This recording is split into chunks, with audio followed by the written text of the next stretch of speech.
In this lesson, we're going to discuss transformations, and at the end, that will help us graph a function. I have the majority of these notes already filled out, so if you need to pause to write something down as I go through, please do that. First, here we are talking about vertical and horizontal shifts. So if something is added after the function is evaluated, it is shifted up that many units. And if something is subtracted after the function is evaluated, it is shifted down that many units. Horizontal is when we shift left or right, and that happens as we are evaluating the function. So it's affecting the x value itself. So if we are subtracting something from the x value as we evaluate it, that is shifted right that many units. And if we're adding h, that would be shifted left that many units. So for horizontal, kind of think opposite. So minus actually goes right and plus goes left. So looking here, we always we're comparing some function to its parent function or a starting point. Okay, and we often refer to it as the parent function. So here we're starting with x squared, and then we're taking x squared and adding 3 to it. Well, that adding 3 to it is happening after the original function is evaluated. So that is shifted up 3 units. And let's see if we can take a look at the graphs here real quick.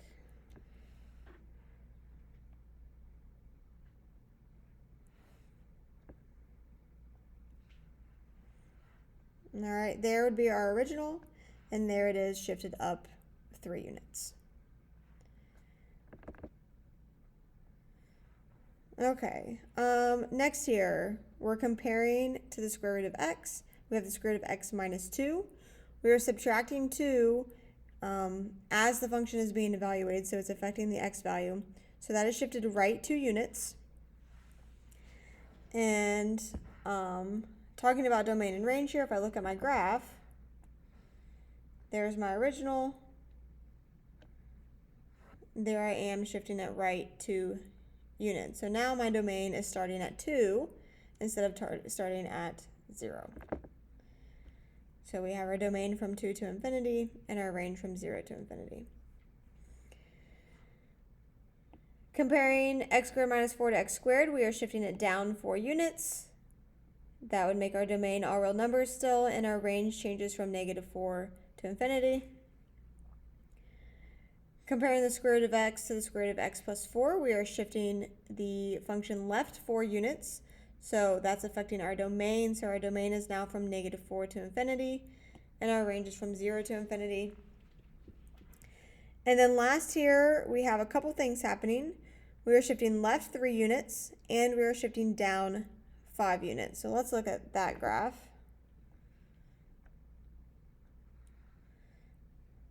So there's my original.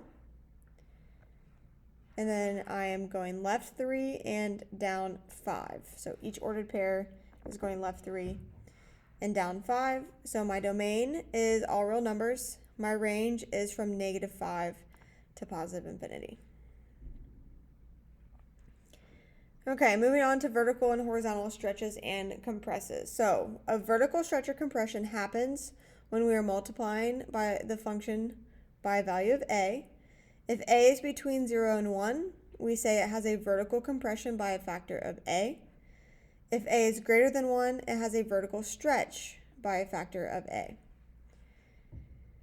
For horizontal stretch and compression, we have y equals f of ax. So the x, this is changing the x value here, is being multiplied. If a is greater than 1, we say it's a horizontal compression, and it's by a factor of 1 over a. And if a is between 0 and 1, it's a horizontal stretch by a factor of 1 over a. So horizontal, the factor we use is 1 over a. So our examples here, we're asked to describe each transformation and then list 3 points on the original graph and 3 points on the transformed graph. So here we're multiplying the square root of x by 2, so that is a vertical stretch by a factor of 2. And here I just picked some numbers to plug in for my original. So if x is 0, y is 0, If x is 1, the square root of 1 is 1. And if x is 4, the square root of 4 is 2. Well, knowing that it's a vertical stretch by a factor of 2, I can take each y value and multiply it by 2. So that graph will have the point 0, 0. Take 1, 1 and multiply my y value by 2, I'll have 1, 2. Take the 0.42, multiply my y value by 2, and I would have the 0.44. Looking here, I'm comparing 1/2 times the absolute value of x to the absolute value of x. This is happening after the function is evaluated. So, and it's between 0 and 1, so that would be a vertical compression by a factor of 1/2. So same thing, I'm taking each y value then and multiplying it by 1/2. Next, I'm comparing the square root of x to the square root of 2x. So this is happening on the x value. So it's going to be horizontal. And since it's greater than 1, it has a horizontal compression by a factor of 1 over a. So it's going to be by a factor of 1/2.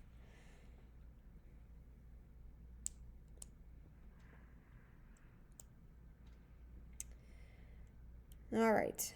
And then next we're comparing the absolute value of 1/2 x to the absolute value of x. Again, it's happening as we're evaluating here, and it's between 0 and 1, so it's going to be a horizontal stretch. And then it's by 1 over a, so 1 over a is 1 over 1/2, which is how we get to 2. And there are some ordered pairs to show you as well. Okay, reflections. Reflected about the x-axis is when we're multiplying f of x by -1. So that's negating the entire function. And then reflection about the y-axis is when we replace x by -x. So y equals f of -x. So looking at these examples here, we have x squared compared to -x squared. So the function is being evaluated and then we're negating it. So that's reflection about the x-axis. So looking at that graph,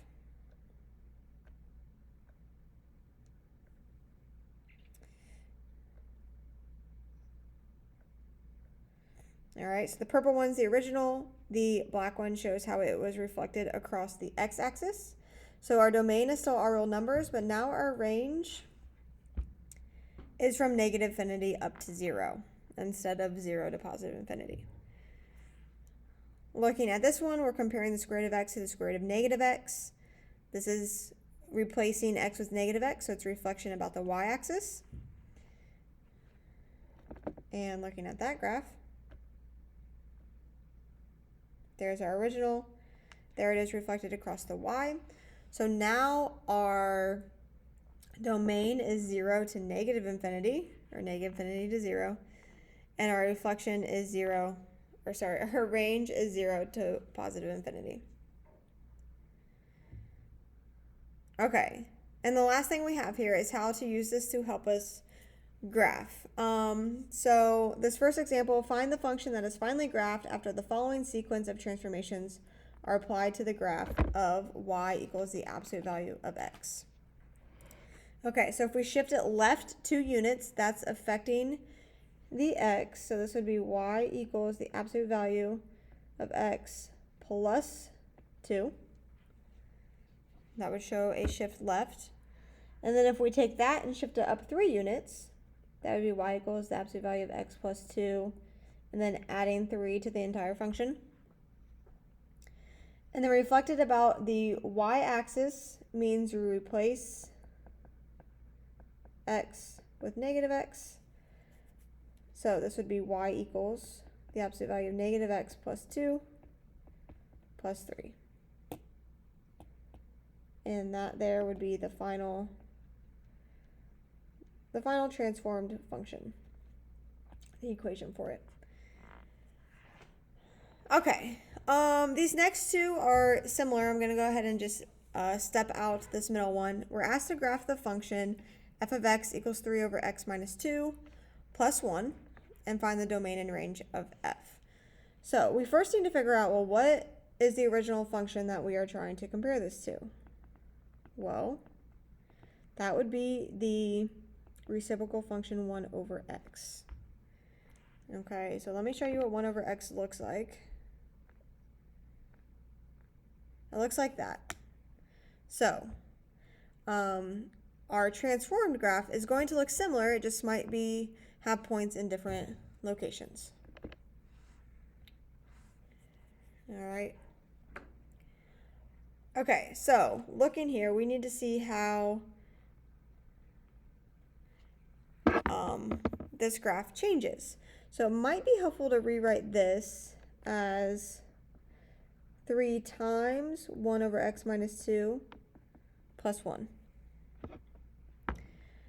Okay, so we see with the x minus 2, that means we are going right 2 units.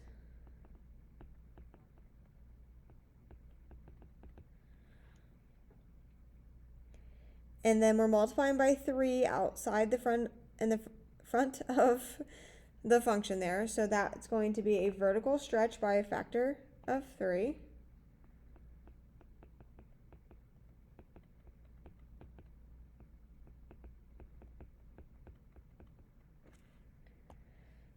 And then we are adding 1 to the end, so that's going to be up 1 unit.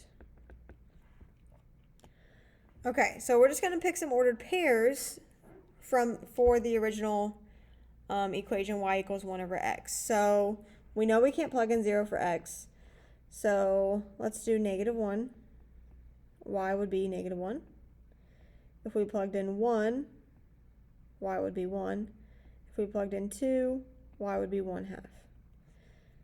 And now we're just going to perform those transformations. So right 2 units affects the x value. So if we have -1 and go right 2 units, that's going to become 1, -1. 1, 1 right 2 units is going to be 3, 1. And then 2, 1/2 right 2 units is going to be 4, 1/2. Vertical stretch by a factor of 3, we're going to take the y values and multiply by 3. So this is going to be 1, -3. This would be 3, 3. And this would be 4, 3/2. And then we're going to go up 1 unit, so we're going to take the y values and go up 1 unit. So this would be 1, -2. 3, 4. And then 4, 5/2. And then you can use those points to graph your transformed function here. So 1, -2, 3, 4.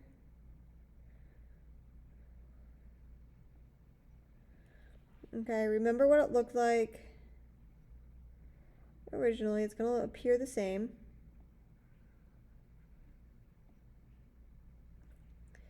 Does have some asymptotes here, so it's never going to cross 2, x equals 2, or y equals 1. Okay, and that's because our domain, looking at our transform function, we cannot divide by 0, so x cannot equal 2. So we're going to say x is all real numbers such that x cannot equal 2. And then if y was 1, so if I made y 1 here and solve that, I would get an untrue statement. I would get 0 equals 3, which is not true, so there's no solution there. So our range is y such that y does not equal 1. Okay. The next one I already have done for us, but I just want to discuss the steps because it looks funny seeing 1 minus x. We haven't seen that. So I want to talk about how we get there. So our original is the square root function, square root of x. Well, what's happening is we're really adding 1, so we're going to shift it left 1. And then we're reflecting it across the y-axis. So we're replacing x with negative x. So negative x plus 1 is the same thing as 1 minus x. So that's how we get that. And then we're adding 2 to the end, so we're shifting it up 2. And you could do the same thing, choose some points from the original, and then perform each of those transformations. So this would be your final graph Our domain here is from negative infinity to 1. And then our range would be 2 to infinity. Goes on. Technically goes on forever up there. Okay? All right, so that is some transformations and how we can use transformations to graph.